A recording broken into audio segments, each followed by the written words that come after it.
유대인과 유대교에 입교한 경건한 사람들이 많이 바울과 바나바를 쫓으니 두 사도가 더불어 말하고 항상 하나님의 은혜 가운데 있으라, 항상 하나님의 은혜 가운데 있으라 권하니라. 아멘. 옛날 그 페르시아 나라에 어떤 왕이 있었습니다. 하루는 식구들끼리 모여 앉아서 식사를 하다가 함께 앉았던 세 딸에게 이렇게 질문을 했습니다. 얘들아, 너희들은 이 아버지를 진심으로 사랑하느냐? 딸들로부터 그 사랑의 고백을 듣기를 원했기 때문입니다. 첫째 딸에게 묻습니다. 예, 아버지, 저는 이 세상의 모든 금보다 아버지를 더 사랑합니다. 아버지 마음이 흐뭇했습니다. 둘째 딸에게 물었습니다. 둘째 딸도 역시 비슷한 대답을 했습니다. 아버지 마음이 흐뭇했습니다.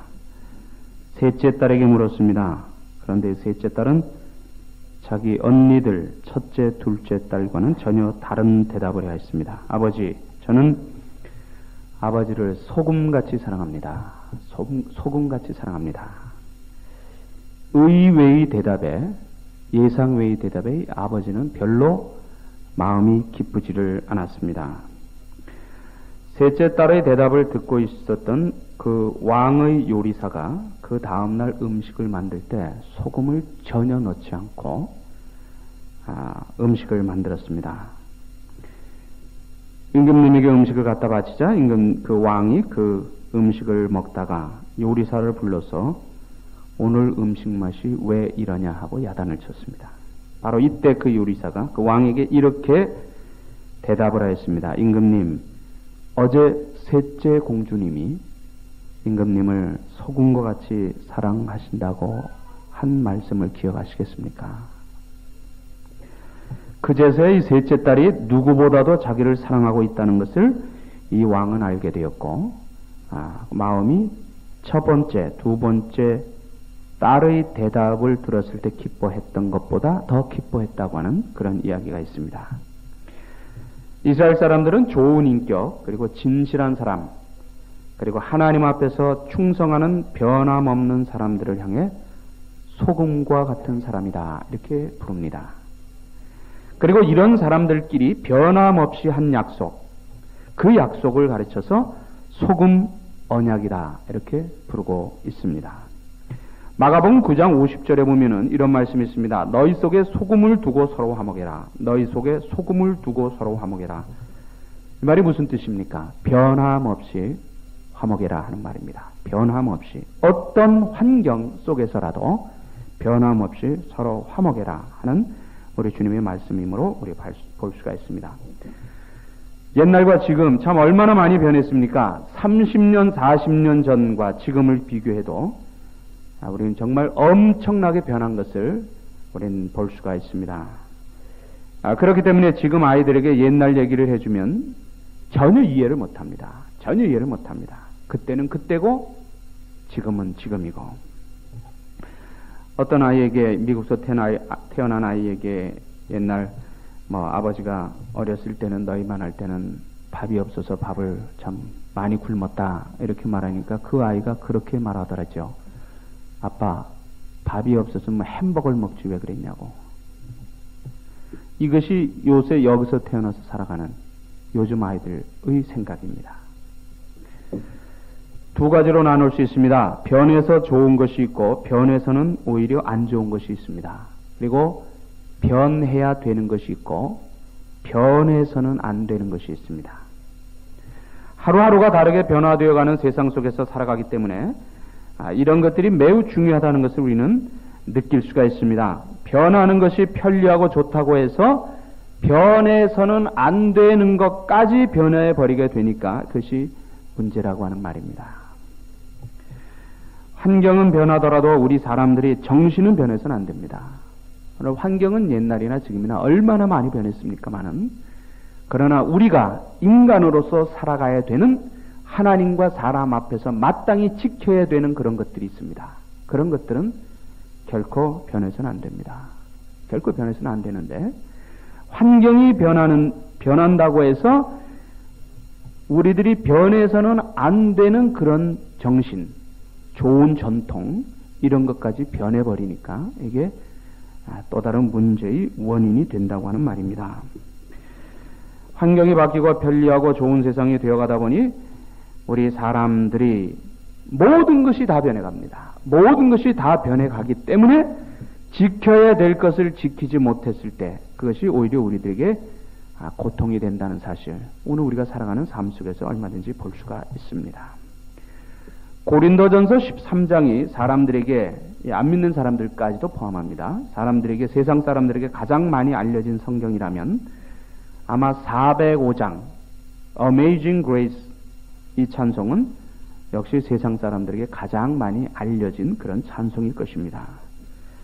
노예선이 선장이었습니다. 그 Amazing Grace라고 하는 찬송시를 쓴 사람이 존 뉴턴이라고 하는 사람인데, 노예선의 선장이어서 아프리카에서 노예를 잡아다가 파는 그런 일을 하던 사람이었습니다.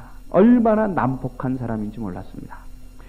어느 날 그가 예수 그리스도를 만나게 됩니다. 예수 그리스도를 만나 완전히 변화된 다음에 자기 신앙 고백이 담긴 찬송시를 지었는데, 그것이 바로 전 세계 모든 사람들이 참 사랑하며 부르는 Amazing Grace의 가사가 되었다고 하는 말입니다.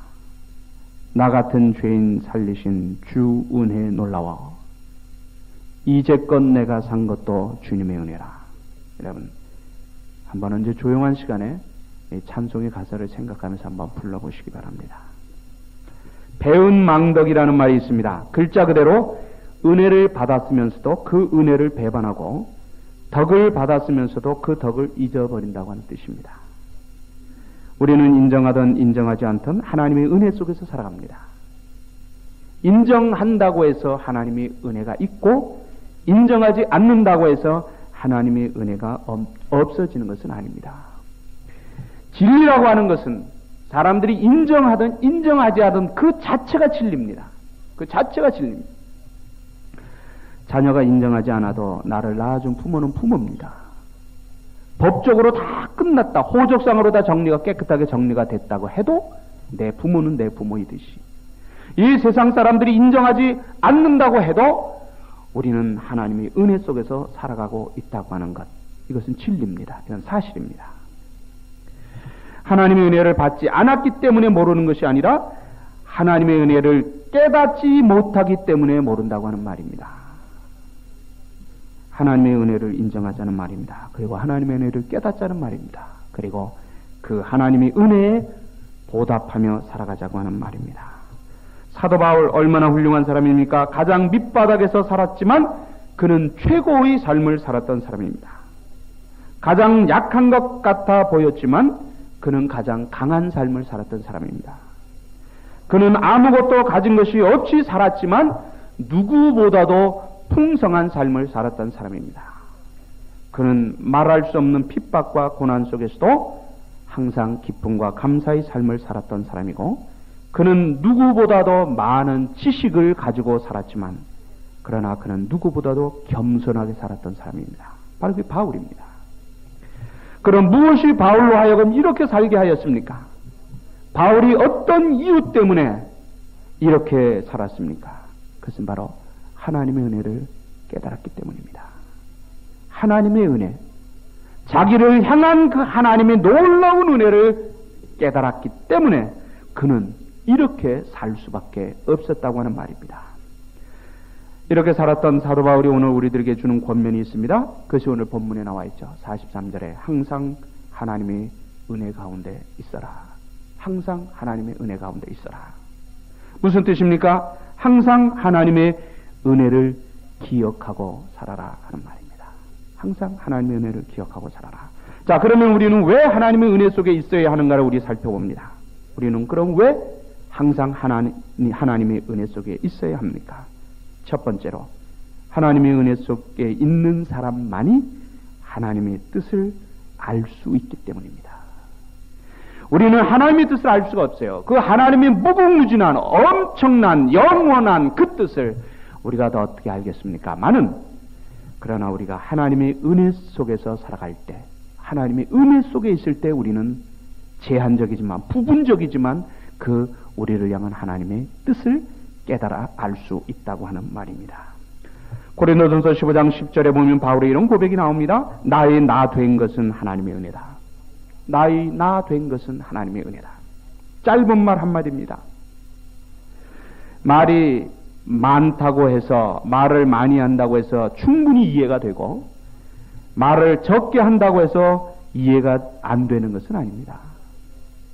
아무리 말을 많이 해도 이해가 안 될 수도 있고, 한마디 말을 안 하지만 얼굴과 눈빛만 보아도 충분히 이해가 될 수 있는 경우가 있습니다.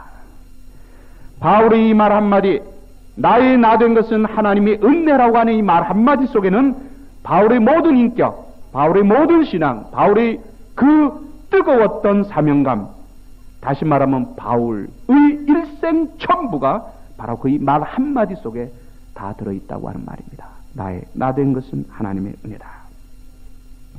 바울은 하나님의 은혜를 분명히 깨달았기 때문에 자기에게 주신 하나님의 뜻을 알고 살았다는 말입니다.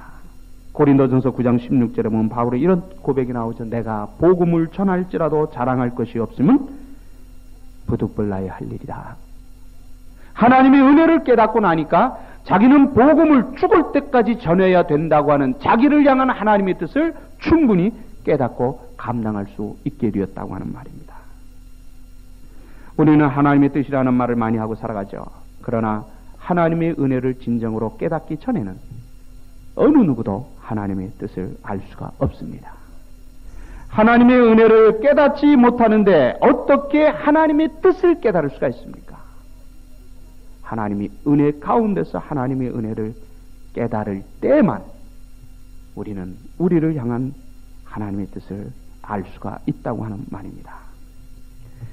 지금 미국에서 목회하는 어떤 목사님이 계십니다. 이분은 미국에 오기 전까지는 하나님하고는 전혀 상관이 없이 살았던 사람입니다. 연세대학교를 졸업하신 분입니다.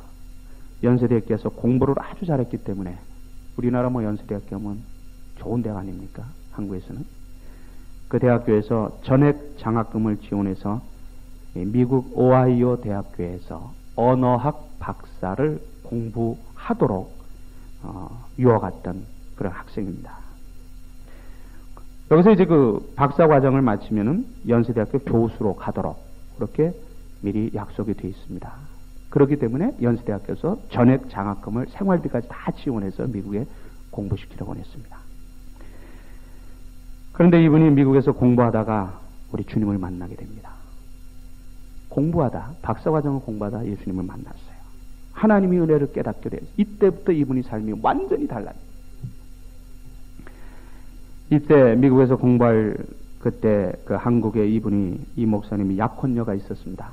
그런데 예수를 만나고 난 후에 첫 번째 방학이 되자 이분은 한국에 나가서 자기 약혼녀에게 전도를 해요.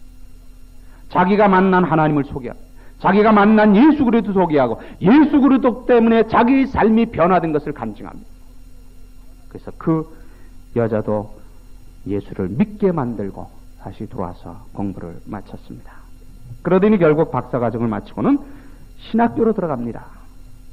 약속에는 다시 한국으로 들어가 자기 모교 연세대학교 교수로 가서 봉사를 해줘야 합니다. 장학금을 받았기 때문에. 그런데 이분이 자기가 받은 장학금 전액을 전부 학교 측에 되돌려 반환해주고 다시 다 물어내고 그 다음에 자기는 미국의 신학교에 들어가서 신학교를 마치고 개척을 해서 지금 목회를 하고 있습니다. 한국으로 돌아가면은 연세대학교의 교수가 될 수 있는 정말 누구도 부러워할 수 있는 좋은 조건입니다. 그런데 이분은 예수 때문에 그걸 포기합니다. 여러분, 세상 사람들이 이걸 보면 뭐라고 생각할까요? 돌아도 한참 돌았다고 안 그러겠습니까? 누구도 부러워할 그 좋은 자리에 출세의 그 모든 보장되어 있는 환경을 예수를 위해서 포기했다고 하는 말입니다. 이 이런 아들에게 거는 그 부모님의 기대가 어땠을까요? 아마 세상에 우리 아들이 최고다라고 생각을 하지 않았을까 생각이 됩니다. 그런데 이 아들이 어느 날 공부하다 예수를 만나서 예수쟁이가 되니까 아버지가 실망해서 딱 발을 끊습니다. 예수 때문에 부모로부터도 완전히 버림을 받는 아픔을 겪게 되었다고 하는 말입니다. 어쨌든 그러는 과정에 이 한국에 있었던 약혼녀가 미국에 와서 결혼을 하고 7년이 지났습니다. 7년이 지났는데도 이 목사님의 부부에게는 아이가 태어나지 않았습니다. 아이가 없었습니다. 얼마나 기도했겠습니까? 8년째 될 때 하나님께서는 이 부부의 기도를 응답하셔서 아들을 허락하십니다. 아들을 허락하셔서 너무나 귀한 아들 아닙니까? 그래서 성경에서 야곱이 그토록 사랑했던 아들 베냐민, 요셉을 잃어버리고 요셉 대신에 그토록 사랑했던 그 아들 베냐민, 그래서 이름을 벤자민, 영어 이름으로 벤자민, 성경 이름으로 베냐민이라고 그 아들의 이름을 지었습니다. 이 아이가 100일이 점점 가까울 때 한국에 계신 부모님에게 정말로 오랜만에 연락을 드렸습니다. 아버지, 몇 월 며칠이 우리 큰아이 100일입니다. 어머니하고 같이 미국에 방문해 주셨으면 좋겠습니다. 아들을 보지 않겠다고 하던 부모님이 자기 장손입니다. 손자의 100일이가 하니까 일주일 전에 도착하셨어요. 그러니까 어머니가 같이 미국에 들어오셨습니다. 손자 때문에 부모와 아들의 담이, 막혔던 담이 헐어져 버렸습니다. 얼마나 좋은 일입니까? 기쁘게 이제 100일 잔치를 준비합니다. 자기 가까운 친척들에게 이 사람 저 사람에게 연락을 합니다. 몇 월 며칠 날 우리 벤자민 100일이니까 꼭 바쁘더라도 오시라고. 100일 잔치를 준비하는데 100일 잔치 이틀 전, 그러니까 이 아이가 세상에 태어난 지 98일째 되는 날 밤에 하나님이 이 아이 생명을 불러갑니다. 너무나 갑작스럽게 이 아이가 밤에 포근포근 새근새근 잠자다 그냥 생명이 떠나버려요. 자, 여러분 그 집안 분위기를 한번 생각해 보십시오. 그때 그 부모들, 그 집안이 그 분위기를 한번 생각해 보십시오. 100일 잔치를 하기로 정해진 그날이 바로 이 아이 장례식이 되어버리고 말았습니다. 자, 이런 아픔을 이제 우리가 어떻게 받아들이느냐 하는 겁니다. 이런 아픔이 과연 내게, 우리 가정에 이런 말할 수 없는 아픔이 닥쳤다고 하면은 이걸 어떻게 받아들이느냐 하는 게 중요합니다. 왜냐하면은 똑같은 일은 아니지만 이와 비슷한 일들이 우리 삶 속에, 우리 가정 속에 일어날 수 있기 때문입니다. 그렇기 때문에 이제 이런 일이 일어났을 때 내가 이걸 어떻게 받아들이냐 하는 것이 중요하죠. 장례식을 치렀습니다. 그리고 며칠 뒤에 이 아버지가 그 아들 부부를 불렀습니다. 그래서 그 아버지하고 아들하고 오랜만에 장례를 끝난 다음에 무거운 마음을 가지고 마주 앉았습니다. 아버지가 그 아들에게 첫마디 이렇게 묻습니다. 얘야, 나도 이제 예수를 믿겠다. 나도 이제 예수를 믿겠다. 어떻게 해야 되느냐? 내가 이제 한국에 돌아가면은 가까운 교회를 나갈 터인데 찬송은 어떻게 불러야 하며 성경은 어떻게 찾아야 하며 다 묻더라는 거예요. 8년 만에 주셨던 그 아기를 100일 잔치를 준비하던 98일째에 불러가신 하나님의 뜻을 알겠습니까? 여러분, 이게 하나님의 뜻입니다. 이게 하나님의 뜻이에요.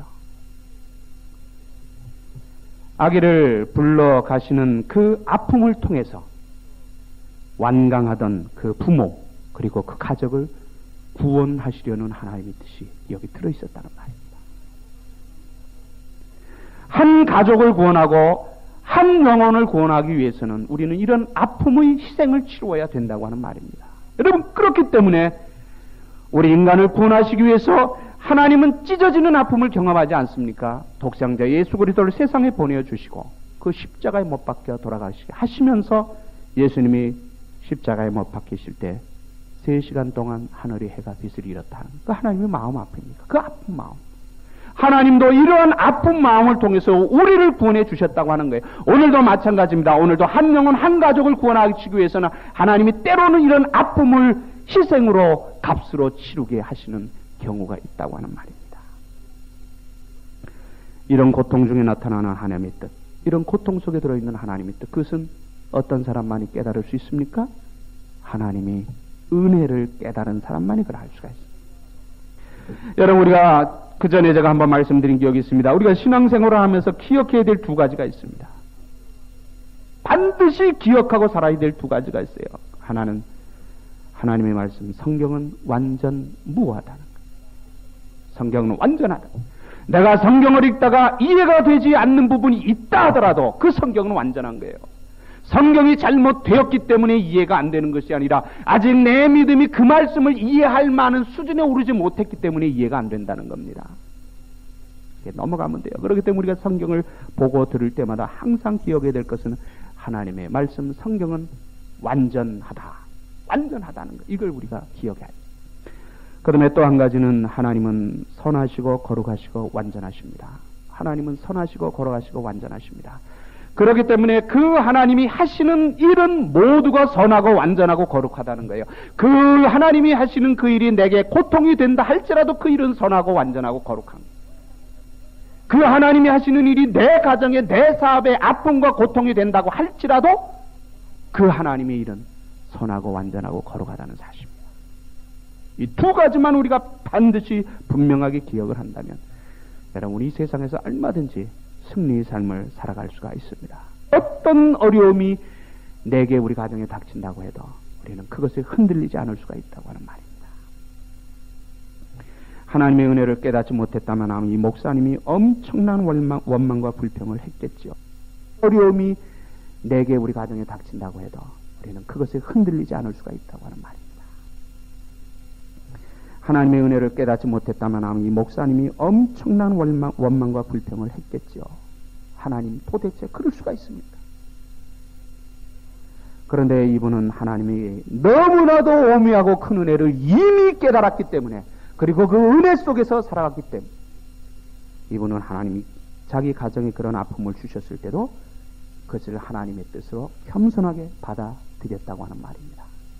그렇게 되니까 하나님께서는 완고하던 그 부모 그리고 그 가족을 구원시키는 그런 큰 은혜를 베풀어 주셨다고 하는 것 우리들이 볼 수가 있습니다. 여러분, 우리는 왜 항상 하나님의 은혜 가운데 있어야 합니까? 은혜 속에서, 우리 은혜 속에 있어야 우리 각자를 향한 하나님의 뜻을 알 수 있기 때문입니다. 하나님의 은혜 떠나면은 우리 하나님의 뜻을 알 수가 없습니다.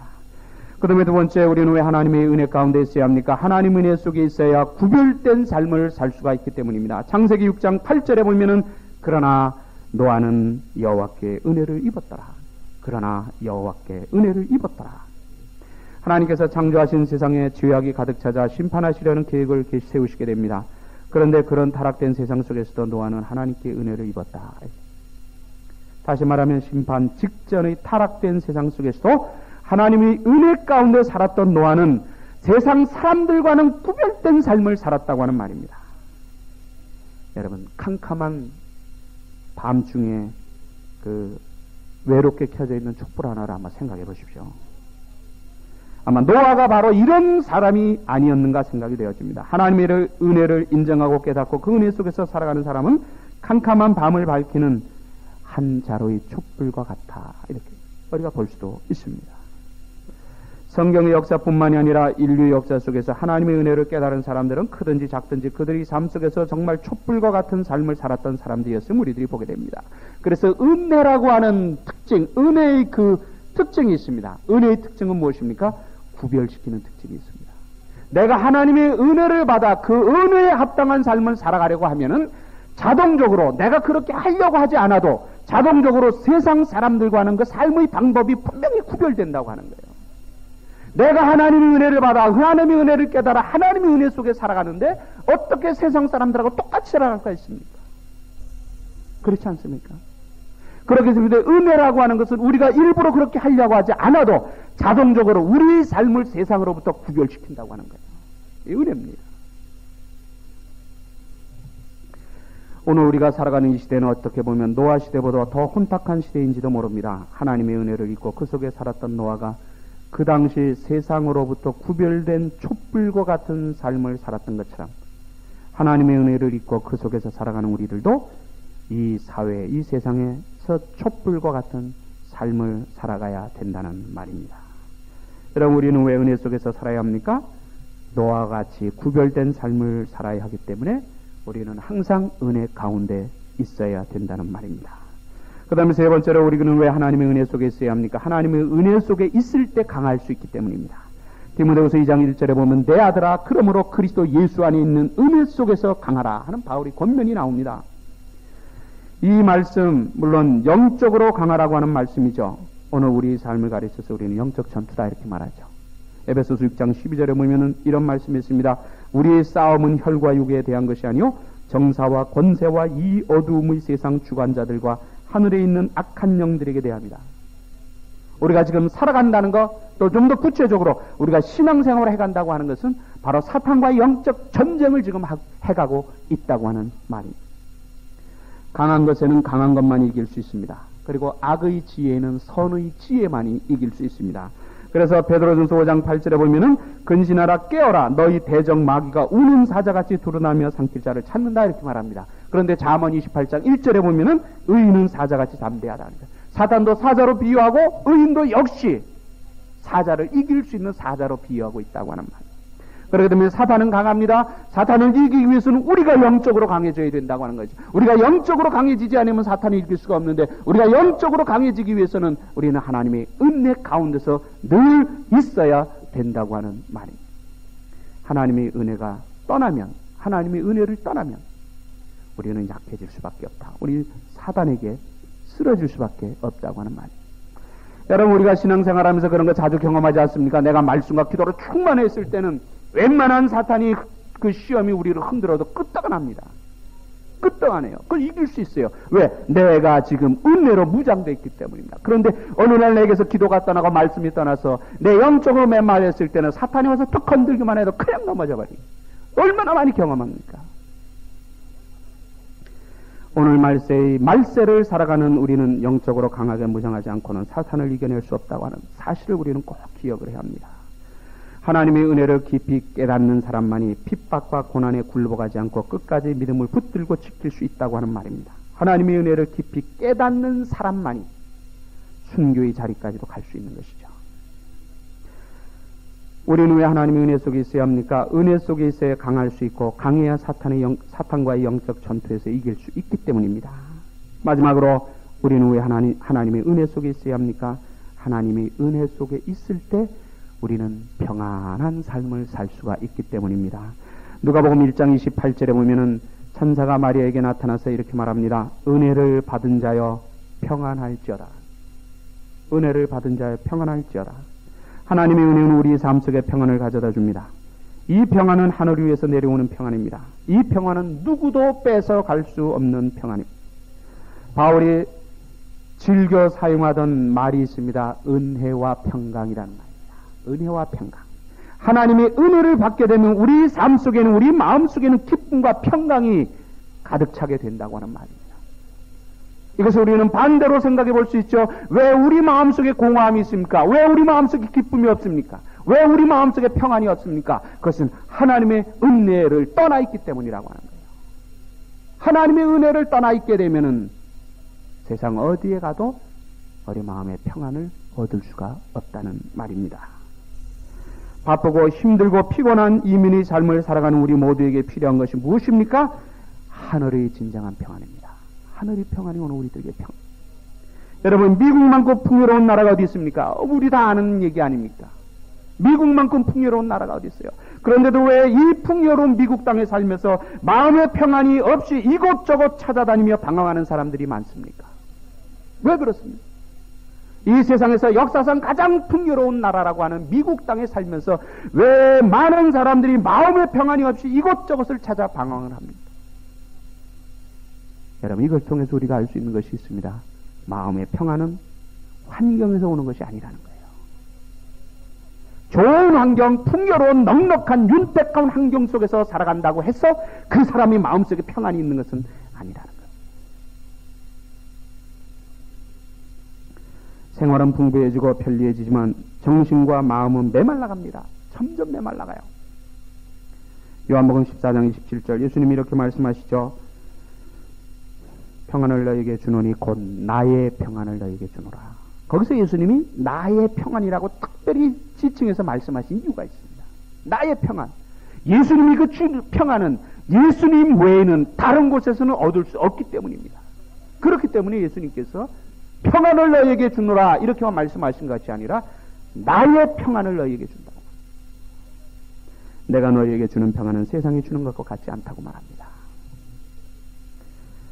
예수님께서 주시는 평안이 아니고서는 메말라가는 정신과 마음을 치료할 수 있는 방법이 세상에는 어느 곳에도 없다는 사실을 우리는 꼭 기억을 해야 합니다.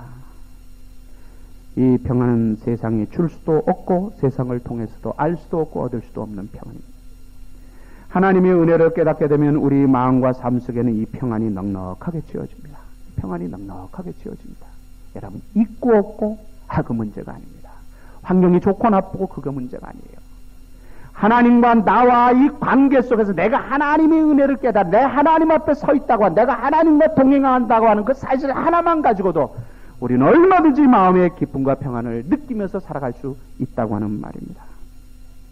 그렇기 때문에 이 하나님이 주시는 평안을 한번 체험하게 되면 그 다음에는 이 하나님의 은혜를 절대로 떠날 수가 없게 됩니다.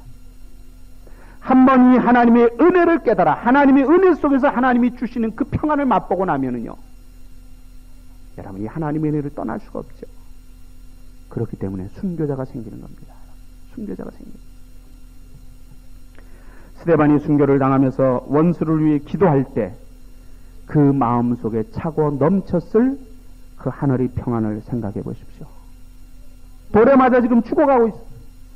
죽어가고 있는데 자기를 죽이는 그 원수를 향해서 용서의 기도를 하고 있었던 그 스데반의 마음 속의 평안을 한번 생각해 보십시오. 그 평안이 어떤 평안이었을까? 바울과 실라가 수없이 매를 맞고 감옥에 갇혀서도 찬송하고 감사할 때 바울과 실라의 마음 속에 차고 넘쳤을 그 평안, 그 그리스도의 평안, 하늘의 평안, 이것을 여러분 한번 생각해 보시기 바랍니다. 우리 마음과 가정과 교회에 2000년 전 우리 주님이 가지고 오셨던 그 평화가 채워지기를 원합니다. 바쁘고 피곤한 나그네의 삶입니다. 그러나 바쁘고 피곤한 나그네의 삶이지만 우린 이 속에서 얼마든지 평안과 기쁨의 삶을 살아갈 수가 있다고 하는 말입니다. 바울이 그 비결을 우리들에게 가르쳐 줍니다. 항상 하나님의 은혜 가운데 거하라.